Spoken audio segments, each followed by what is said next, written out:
Hi అండి, welcome to our channel.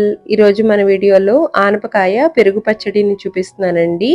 మొదటిగా stove మీద గిన్నె పెట్టుకుని గిన్నెలో సగానికి నీళ్ళని తీసుకుని నీళ్లు బాగా మరుగుతూ ఉన్నప్పుడు తరిగి పెట్టుకున్న ఆనపకాయ ముక్కల్ని వేసుకుని ఉడికించుకోవాలి. మధ్య మధ్యలో కలుపుతూ ఉడికించుకుంటే చాలా త్వరగా ఉడుకుతాయి.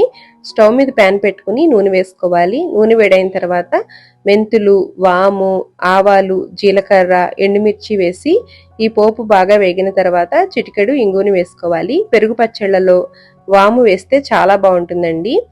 కరివేపాకు, పసుపు వేసుకుని పొడవుగా చీలికలుగా తరిగి పెట్టుకున్న ఉల్లి తరుగు, రుచికి తగినంత ఉప్పు వేసుకుని ఉల్లిపాయ ముక్కల్ని కలుపుతూ మగ్గించుకోవాలి. మరి కలర్ మారాల్సిన అవసరం లేదండి, కొద్దిగా మెత్తబడితే సరిపోతుంది. ఇలా వేగిన తర్వాత అల్లం పచ్చిమిర్చి ముద్ద 1 టేబుల్ స్పూన్ వరకు వేసుకుని మరొకసారి బాగా కలుపుకోవాలి. ఈ విధంగా పెరుగు పచ్చళ్ళు చేసినట్లయితే చాలా బాగుంటుందండి. ఒక మిక్సింగ్ బౌల్ ఒకటి పెట్టుకుని అందులోకి 1 కప్పు కమ్మటి పెరుగునైనా లేదంటే మీకు ఇష్టమైతే పుల్లటి పెరుగునైనా తీసుకోవచ్చు. ఎటువంటి గెడ్డలు లేకుండా బాగా కలుపుకోవాలి.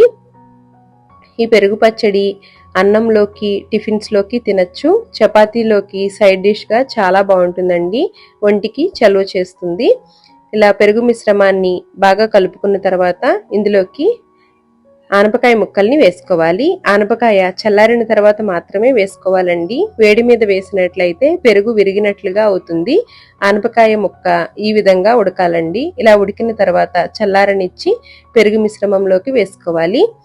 ఇదే విధంగా బూడిద గుమ్మడికాయతోటి కూడా పెరుగు పచ్చడిని తయారు చేసుకోవచ్చండి. చల్లారిన తర్వాత ఆనపకాయ ముక్కల్ని పెరుగు మిశ్రమంలోకి వేసుకోవాలి. పోపు ఇంకా ఉల్లిపాయని మగ్గించాము కదండి, ఆ మిశ్రమం కూడా చల్లారిన తర్వాత మాత్రమే పెరుగులోకి వేసుకోవాలి. అడుగు నుంచి పైకి బాగా కలిసేలాగా కలుపుకోవాలి. ఇందులో మీకు నచ్చితే మెంతి పొడి, ఆవ పొడి కూడా వేసుకోవచ్చు. ఊరిన కొలది రుచి చాలా బాగుంటుందండి. చివరిలో తరిగి పెట్టుకున్న కొత్తిమీరని వేసుకుని అన్నంలోకి కలుపుకొని తింటే చాలా రుచిగా ఉంటుందండి. పక్కన ఏదైనా ఫ్రై నలుచుకుని తింటే అద్భుతంగా ఉంటుంది.